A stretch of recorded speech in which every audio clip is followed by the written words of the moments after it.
Please. Thanks. Well, I had a question about the motivation piece. So in your Barb Hat talk, you were talking about the value of people, viewing this as a skill, and the super forecasters being really good as they retrain each other. And one of the comments that you had made was that the people who are the super forecasters on the super forecasting team were told, you're the best, you're amazing, you're on this great team. Were the 2% people also told, like, you're the best, you're amazing, keep trying really hard to get better at this? And no. Could you basically make the non-super forecasters into super forecasters just by motivating them? So it's expensive to run experiments with lots of people, and so we have not made the experiment of taking the 2% and saying you're awesome. And so I don't know. My expectation, but I've not run the data, is that there's more benefit from the fact that you and I text each other and email every day about the work. Makes more different than Barb at the beginning saying, you're designated super. But I would love to run the experiment if I had the money. Duncan? Duncan Watts, Microsoft Research. So Van and Lyle, you both talked a lot about this very interesting idea of diversity of mental models and people drawing from different information sets, and that seems to be very important in deciding how to aggregate their predictions. But I didn't quite follow from either of your presentations exactly how you go about sort of eliciting what my mental model is, and how you then quantify the similarities between different predictors' mental models, and so how does this actually work in practice when you're deciding how to extremize or aggregate? Yeah, it's different ways. I think we're the ones that worked explicitly with the mental models more. We did not elicit them in this program. As I said, we have some ideas for how to elicit them. We had intelligence analysts construct a narrative space with relevant events, and then we fit people's numerical responses to that space using a Monte Carlo process. So we induced what we thought the narratives were that they were telling themselves. There are some techniques we could use to crowdsource that, but we did not do that. But I did outline a number of the numerical methods that we used to put numbers on similarity of models, some of them requiring the use of that underlying structure, all the way to the within and cross IFP diversity measures that simply require the numbers that they end up giving us. So can I just try to restate Sure. that? So if you imagine, so if I look at one of these narrative networks, then two different mental models correspond to two different pathways through that network, or they correspond to two completely different narrative networks? Two different spectra of transition probabilities on the network. Isn't that a pathway? No, because a given transition spectrum might warrant multiple pathways. In other words, given your answers and the distribution of your answers, there might be multiple ways to satisfy the frequency with which you arrived at those, and that would be reflected by different paths through the network. So you might have a very narrow model. Your model might be only one pathway to each, and so all the probabilities end up there. And our fitting process would disclose that. But more generally, there'd be multiple ways to get from start to the outcome. But the union of all our mental models can be contained inside that one sort of supranarrative network. That is the hypothesis, and it's obviously a weak one. I present this as an ansatz that guided our thinking. In the end, our most powerful measure of dissimilarity did not use that network directly. Although the analysts really like thinking about the problem that way. And I think this is how a lot, I wish I'd patented boxes and arrows. I'd be so rich by now. But every intelligence analyst I ever talked to at an IARPA program review meeting, and I've been at a large number of them, all they want to do is draw boxes and arrows and show you how things happen. So it's a very reasonable hypothesis, I think. I have a somewhat different take that building those boxes and arrows is really hard, and we have hundreds of problems. And so we take a much simpler view, which I think philosophically is somewhat similar. I'm not doubting that people and we agree that they read different papers, but just looking at the correlation structure across the different forecasters. So if you and I have the same model, which I can't see, our forecast should be highly correlated. If you and I are drawing on different information sources, different models, we should be less correlated. And so we try and assume that there's one average correlation across everybody, and that's one number to estimate. Try and make it simple and dumb. Thanks. Please introduce yourself. So my name is Jason Radford. I'm a student at the University of Chicago. I had two hopefully quick questions. One, I'm wondering if you've considered how people can game the system or kinds of feedback that you give to participants that allow them to change their behavior in a way that may change the models that you're using or change the aggregates that emerge. And the second piece is actually going right off of Kahneman's work in framing. If you ask a question in a different way, you may get a different answer. And so, for example, maybe if you ask, one of the examples that you had was, will Bashar al-Assad be in power January 1st, 2015? Might be different or conceptualized differently than will he be in power December 31st of 2014? Good question. So we have not done lots of experiments on phrasing questions positively, negatively, December 31st, January 1st. We have worked a lot on trying to elicit distributions of time over which someone may leave or not leave. So December 31st is an arbitrary deadline, and it anchors people back to that deadline.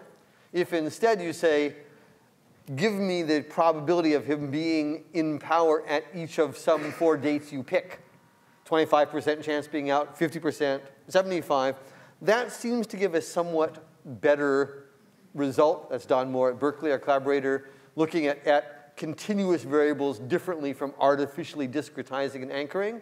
But there's a lot of work one could do.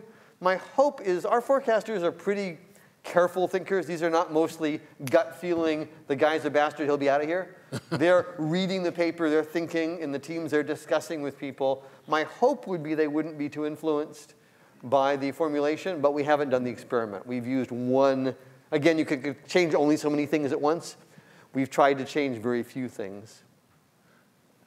One of the problems that was often discussed among teams early in the program was the difficulty of retaining participants. Yeah. Retention was very, very difficult. The idea of turning it into a game is very enticing. Nathan, where are you? I don't remember your last name. Poster number 4 today. Nathan has a very interesting approach to eliciting this kind of information by embedding it in a game structure where it's substantively related to solving some real problem, like keeping robots from taking over the world. And when I heard that, I thought to myself, where were you 4 years ago when I was writing my proposal? Because I think it could have helped a lot with that retention problem. And we had the other side. So we did a better retention than organizations that tried gaming. Gaming is great to get people to play games. But our forecasters actually mostly care about geopolitical events. They're interested in Russia and the Ukraine and China. And I think there are times when gaming is awesome and cool and fun and engaging. But by and large, our forecasters want to pay attention to things that are interesting, and throwing in questions about how are the Celtics doing is just going to distract them from the piece there. It's not helping them focus, and the embedding tends to distract. So I think it depends. You've got to be very careful, I think, about gaming. Does it contribute and draw people in, or does it distract from the actual intrinsic motivation? Our forecasters are very motivated, and in all things, and it's true for analysts as well, their time is really limited. The question is to get them to spend time on the most important information gathering, the most important sharing. Gaming is, I fear, a distraction on this problem. But again, we haven't run the experiment. All I can say is people who tried it didn't seem to be particularly successful. Yeah, I don't think anybody really embedded it in a game the way No, Nathan they is, did. So, They affiliated games loosely with it. That was perhaps distracting. Yeah, it was how many points you're getting on the leaderboard. That was the kind of competition that was involved in. Yeah. Hi, Liz Gerber, Northwestern. This kind of work is very interesting. But I can't help but thinking about the population you're engaging. I'm deeply disturbed that it's 85% male, white, I think is what you said. No? Yes. Something like that. Okay. So we need to change our education system. Yes. So it's a big problem. It's out of scope, but a problem. I'm going to question Maybe you on not. that. Okay. Okay. So what I'm going to think about is that if people are, going back to Emily's comment of how is it that people are actually perceiving their participation in this program, and are their subsequent actions changing? And might you use participation in this program as a kind of training and opportunity for engagement of diversity in such topics? That, I think, is a good point. So I think Thank you. The fact of the matter is the population we're drawing from is highly biased. Yes. If you look at the graduate programs and the societies we draw from, they're biased. I do think that one thing that's underlooked, but I want to stress more, the most useful part of our program, I think, is in fact training and engagement. Yes. More important than the probabilities. Jason, can you disagree with me? More important than the probabilities is the fact this is a mechanism for engaging and training. Exactly. Certainly as a computer scientist, I put a lot of effort at Penn, and other people are too, to change the way we teach. Computer science used to be an individual activity. You'd sit in your room and program. It's now a team activity. Yes. Guess what? That's more engaging. It's particularly more engaging empirically for women and minorities. And so we've had a much, much higher success in computer science in attracting women by making programming a team activity, not an individual one. And I really do think that there is some potential of setting up forecasting tournaments and competitions about things that, frankly, both women and men care about. Yes. And to then set up teaming structures that are encouraging of different kinds of diversity. Great. We're on the same team. Thank you. Thanks. Hi, Iftak Nagar, MIT. Question to Lyle. First, a comment on something that was said here about the gaming. So I don't think it's so much different because you have a leaderboard. And I think in games, people play them because, A, they have fun playing them, so that's just intrinsic fun. And the other thing is some bragging rights or glory. People like to win. And you have that highly there. coveted Amazon gift cards. Right. Yeah, we don't give any reinforcement except for the leaderboards, but the leaderboards are very motivating. So right. So at some abstraction level, it's yes. not that different. Yeah. But the question to you know the literature about combining forecasts, and by and large, overwhelmingly, people have tried over and over again to improve on the simple average. Yeah. And over hundreds of studies, all the meta reviews show nothing works better than just the simple average. All the weighting, people have failed, and you've succeeded. Yeah. So the question is, what's this, is it the fact that you had so many more participants, or were you doing something else that? So I'm just talking about the weighting, not even before the extremizing. Yes. So you are correct. The literature, which I've published in, largely says attempting to weight doesn't work. Use a uniform average. I think the problem is that most people haven't done a repeat game. We have each forecaster doing dozens or eventually hundreds of forecasts, all carefully controlled and balanced. And I think the answer is after someone has done 5 or 10 forecasts, the weighting is pretty much not helpful. After 50 forecasts by people, at that point, the weighting really does start to make a difference. So what it requires is a repeated measurement and then careful controls so that you actually have same to same. You've got to note that he did easier problems than I did, because if you choose which problems to answer, we got to control for that. So you have to be very careful on how you measure forecaster quality, and 5 or 10 forecasts is not enough to do it.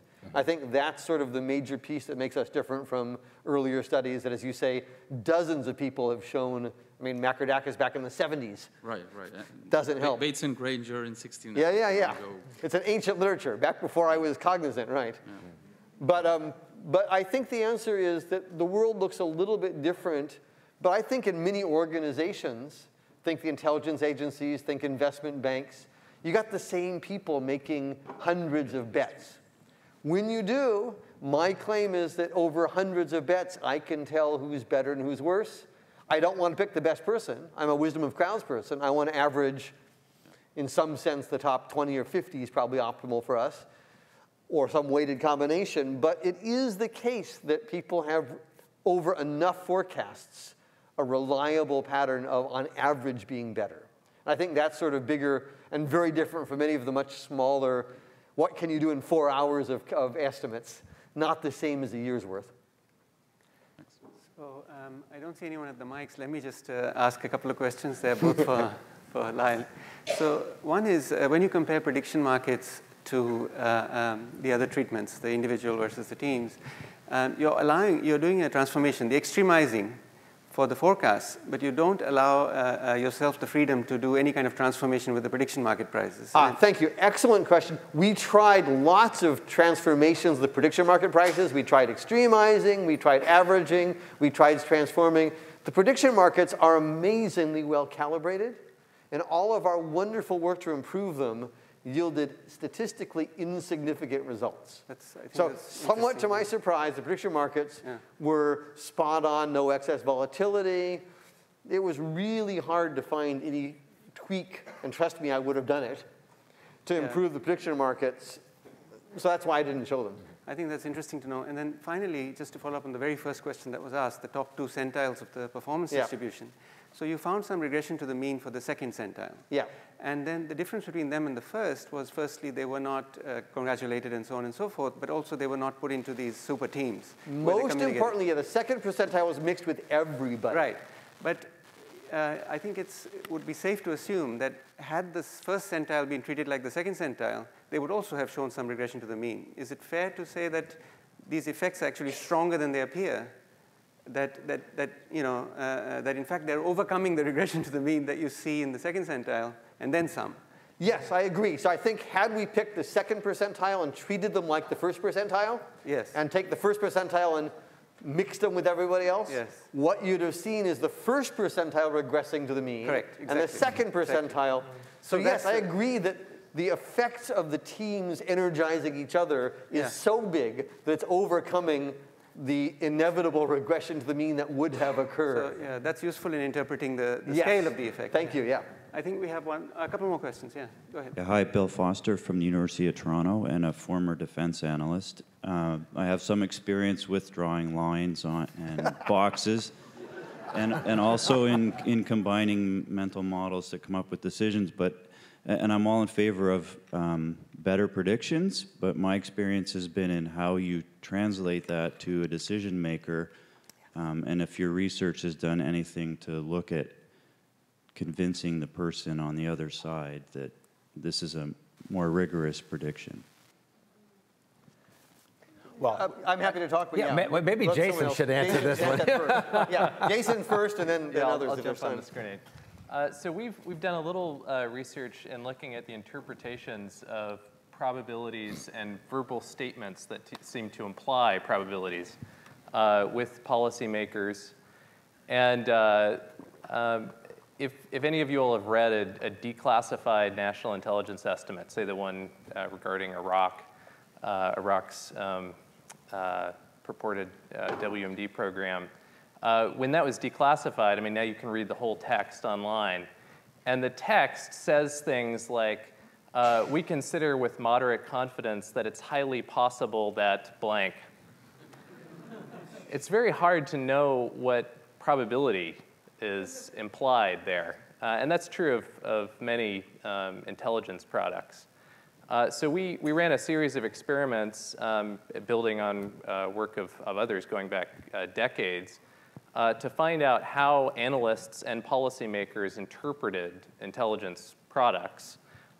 We found that giving an analyst or a policymaker, say 2 analysts or 2 policymakers, the identical product on the same question, one could impute a probability of 0.1 is what was meant by that product. Another could impute a probability of 0.9 for the same question and the same product.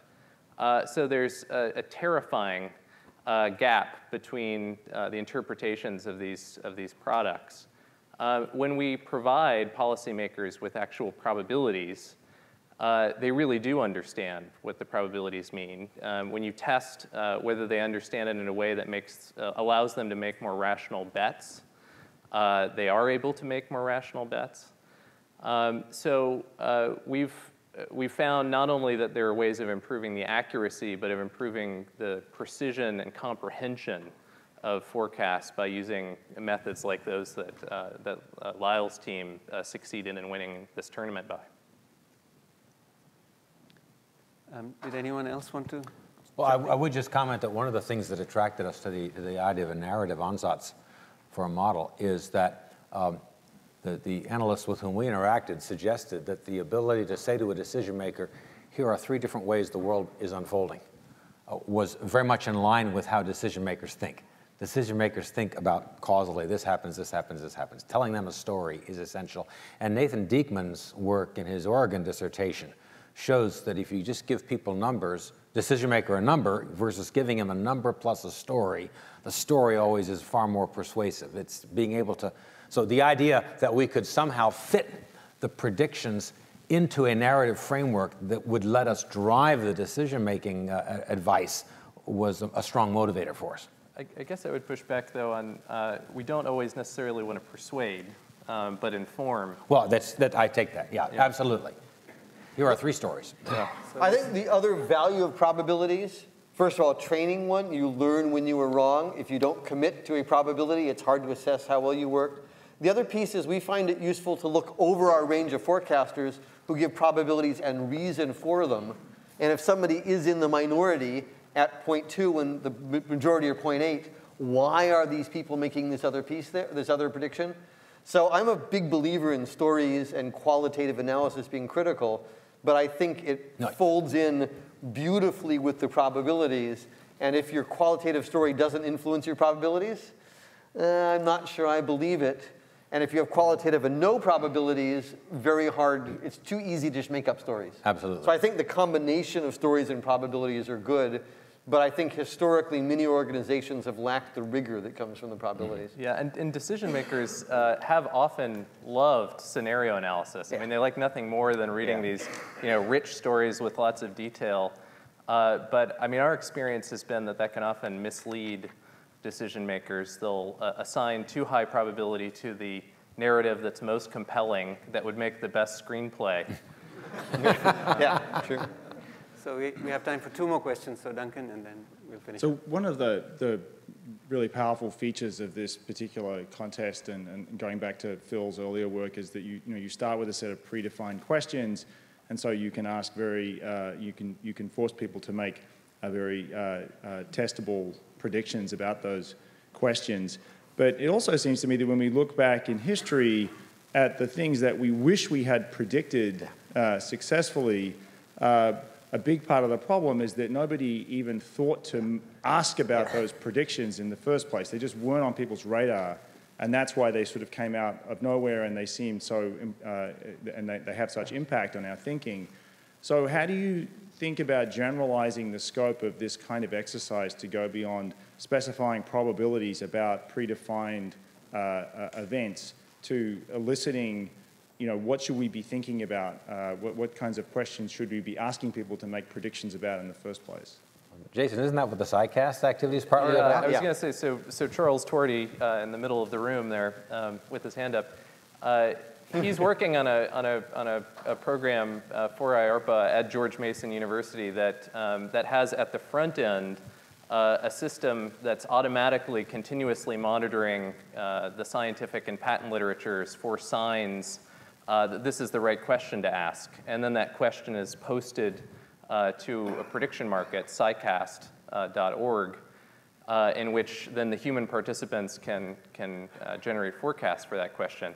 So this marriage between a system that's looking for the questions that we wouldn't think to ask, but then asking them, is, I think, one approach to this problem. Last question. Hi. Well, thanks for overall the day, since I'm the last question. But this goes back to the little discussion you were just having about communicating with policy workers. I've heard conflicting things. I haven't got much experience myself, and I've heard conflicting things about, especially with elected officials, how good they are at handling getting the information that there's multiple possible outcomes, and that there's some probability associated with the different, so if you take this action, there's a big chance this might happen, there's a small chance that might happen. So some people say they're very good at reasoning about that, and that's a lot like, that they love that kind of information. They like knowing there's options that they can change their probabilities. And other people say, oh no, you can't talk about probabilities to politicians. So I was wondering what your guys' experience was taking on board the idea that you have both narrative and also statistical information. Can you combine those, and can you communicate that to policymakers?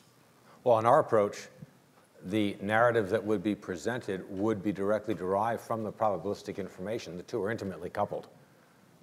So, no, we aren't. Our scope did not include dealing with policymakers. The communication aspect was something that. So that's back to Jason. That's part of my job. So we briefed the National Security Council and the Joint Staff and senators and representatives, co-coms about these forecasts, about other forecasts. And we find it consistently the case that they want probabilities now, and increasingly so. I think that the policymakers are becoming more numerate. There's a change that's happening over time as people have access to apps that give them real-time information that they may not be getting at work, but they're getting at home. That's inducing their demand for products that actually give them numbers.